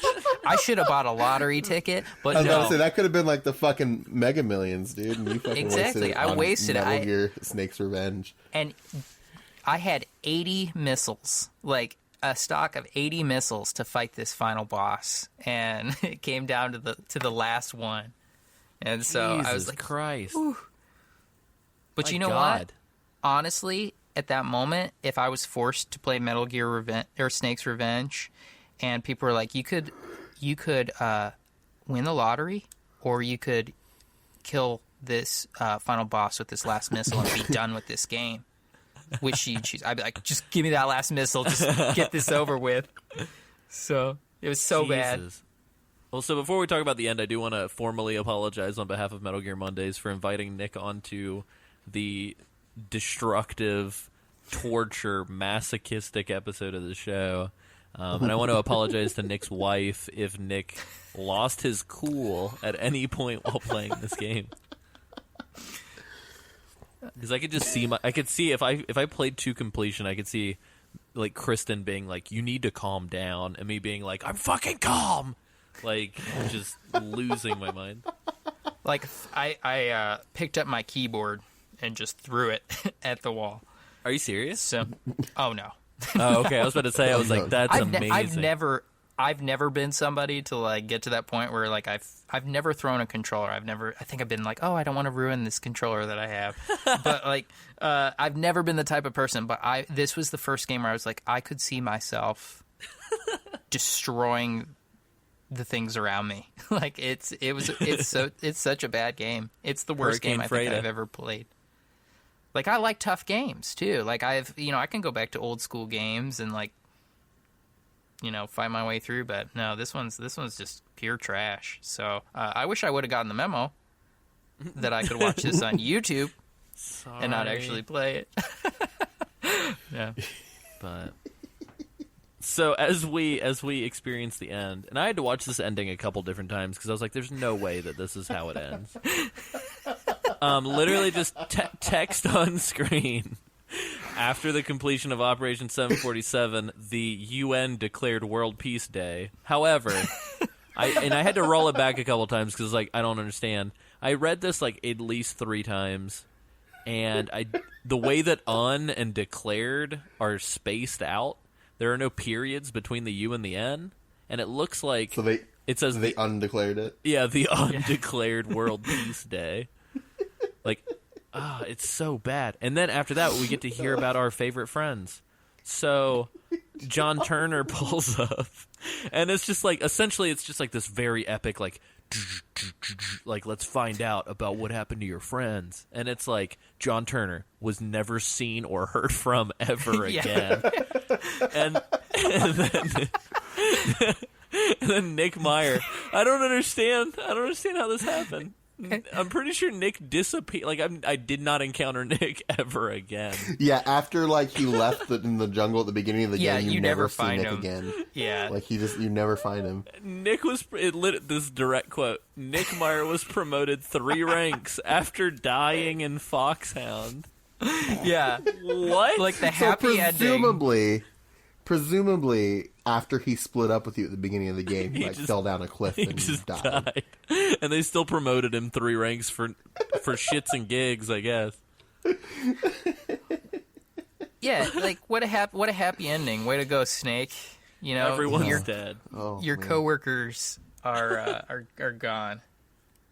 So I'm assuming since John Turner's been missing in action at the end of the game that maybe it wasn't fake John on the train after all.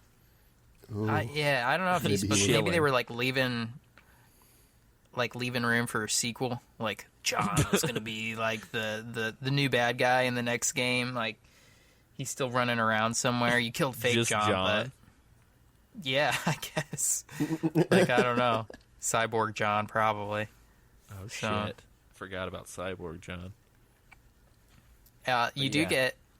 You do also get a little ending for Snake too. Oh, was it after the credits? Because I didn't know if there was anything after the credits. Fuck! What did I miss?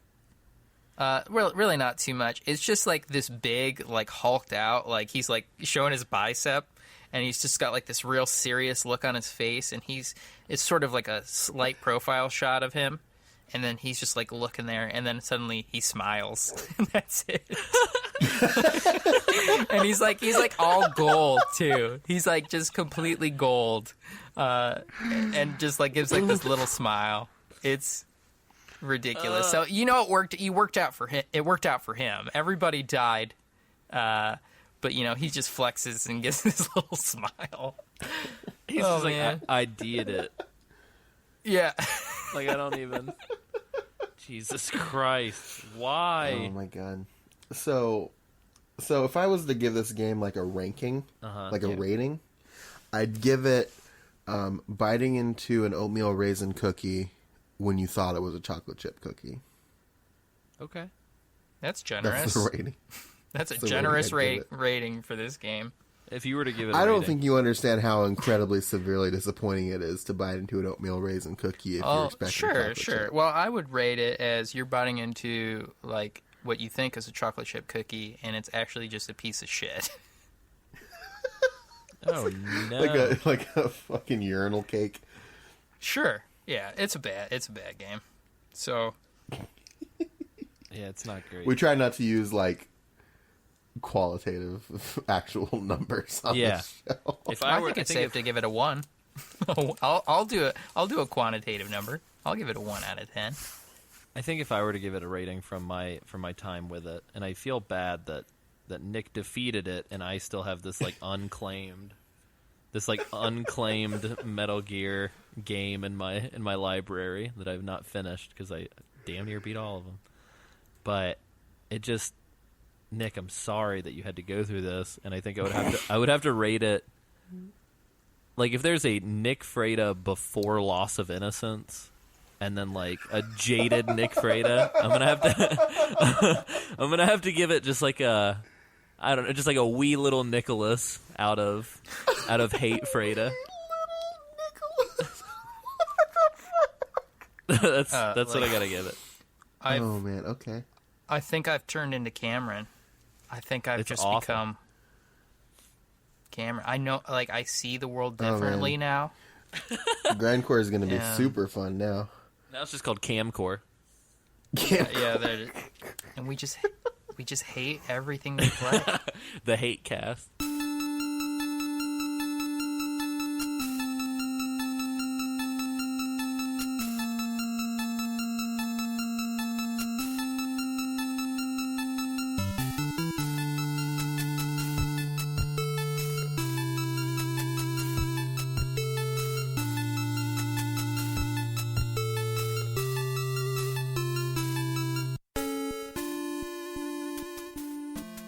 But yeah, I just to put a pin in it and wrap it all up, like this, somebody ordered an episode of Metal Gear and Metal Gear Mondays and got an Oops All Camerons.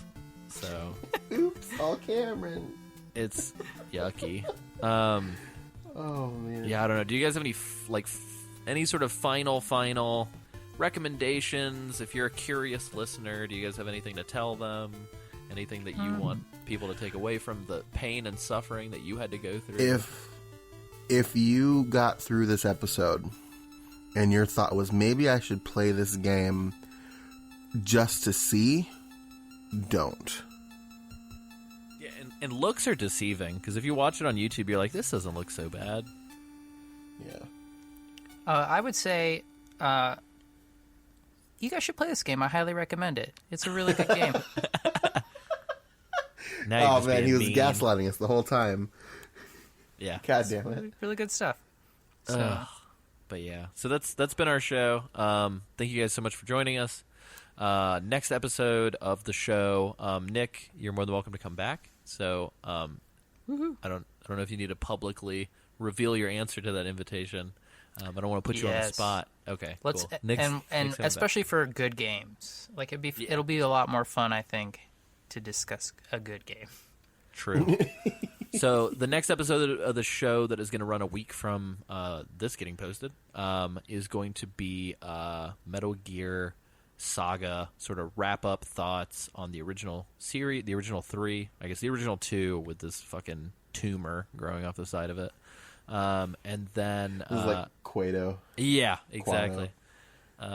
And we're also going to take your listener responses. So we're looking for listener responses on Metal Gear 1, Metal Gear 2, and Snake's Revenge. And so a week from today, what the hell's the date today? A week from today, come on, phone. Do you guys know what the date is off? A week from today will be from today we're recording? Yeah. The 9th of, yeah. Yeah. So we need your responses by the 9th. afternoon of the 9th. Yeah, so at the very latest, we need your responses, absolute very latest, by like 6 or 7 p.m., 6 p.m. Central Standard Time.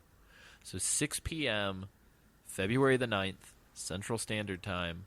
Please have all of your reflections, thoughts, experiences, comments, and any sort of corrections or anything like that into us, and we'll read it on that episode. I'm very excited. I'm also very nervous. So ever since the show shifted feeds, I'm nervous because I don't know how many listeners we lost in that transition.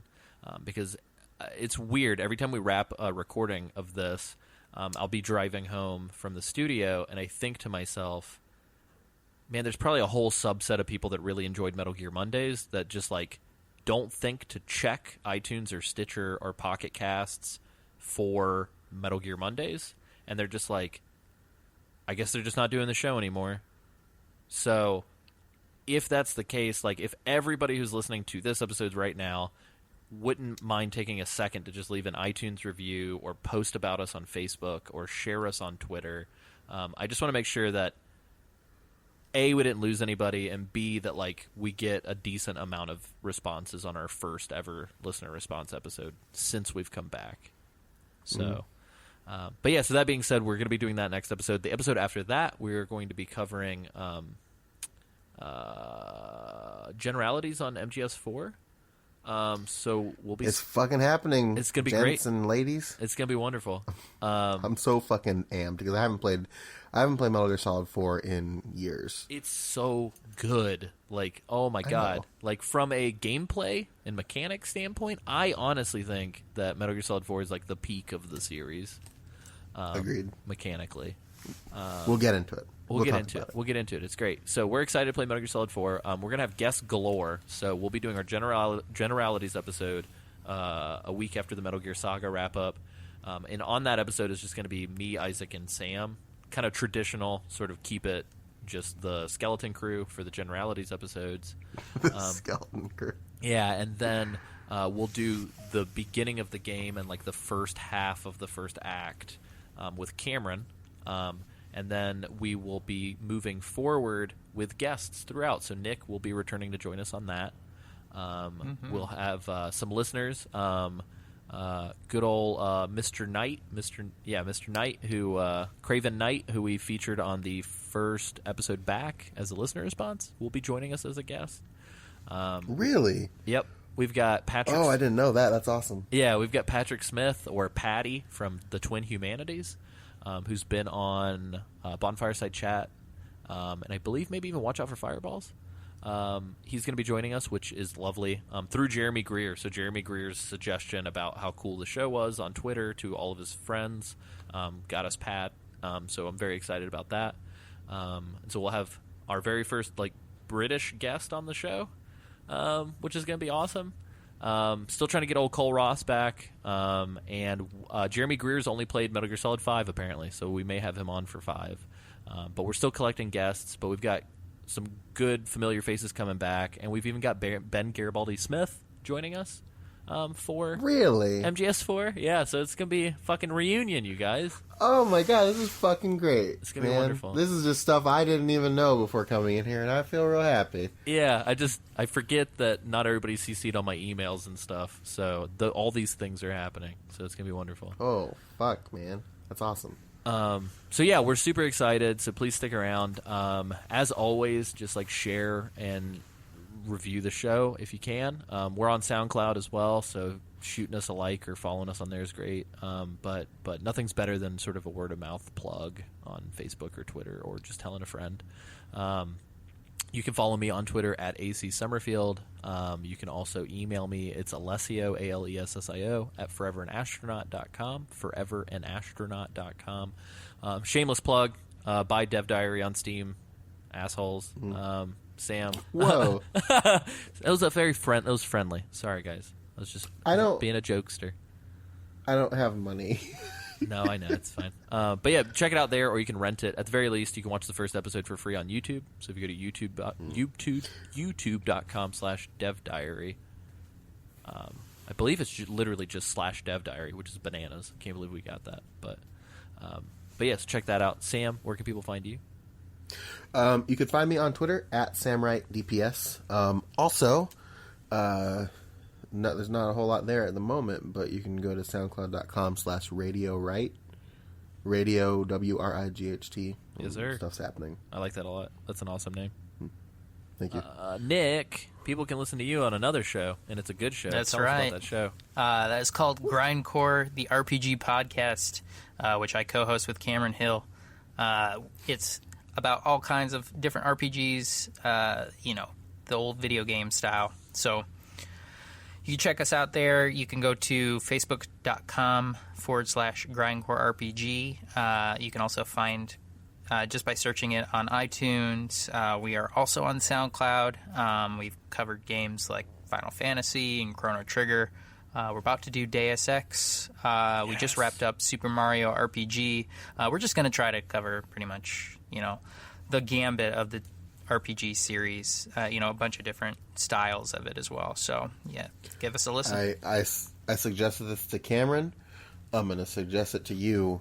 Fucking Final Fantasy 15. Do it. I'm on there. He doesn't have a PS4. So just go ahead and buy him a PS4. Mm-hmm. Oh. And I bet he'll convince him to do it. You know what'll get a PS4 out of that boy? Persona 5. It's coming. Woo! It's coming. Guys, I'm just oh man, I'm so hyped right now for Well, Persona 5. just let Cameron play your PS4 at the office, Alessio, so That's he a can good play point. Final Fantasy 15. Yeah, that's a I good told point. him Actually, to, I need to play it as well. I told him to Solid Snake sneak into your home and take your PS4. If Cameron wants to politely return it. If Cameron wants to take a week vacation and just camp out at my house for a week and just mash through it, I'm down. Nice. So, well, nice. Yeah. So definitely, Nick, let us know if you ever need guests for that. Sure. I've played several good RPGs at some point in my life, I'm sure. So I would love to also be on there, but I will not impose myself. But yeah, we have Facebook, so facebook.com/Metal Gear Mondays. I think that's about it. A lot of good fans on there. A lot of people talking. A lot of activity. It's great. It's weird. It's out of all the Facebook pages that I manage, I know that I could literally just post a question as Metal Gear Mondays. And today, I was like, hey, just looking to see what platform people are listening to the show on. Right out the gate, got 6 responses within a minute or two. It was crazy. So I can't say enough for everybody who's been listening to the show, and you guys are definitely making it worthwhile. Me getting a Liquid Metal Mike email in the middle of the day today saying, "Oh shit, my boys are back," just really got me excited. So thank you guys, I appreciate it. And that's been the episode. Nick, would you like the honor of saying the thing that we have traditionally said at the end of these things?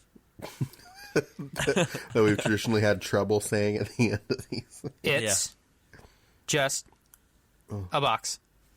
Oh, shit. He did it, man. That was great. He did it just like Snake's Revenge style text call. We gotta get through it. It's just a box? What's with that box? There's an odd box here. A box. Just a box.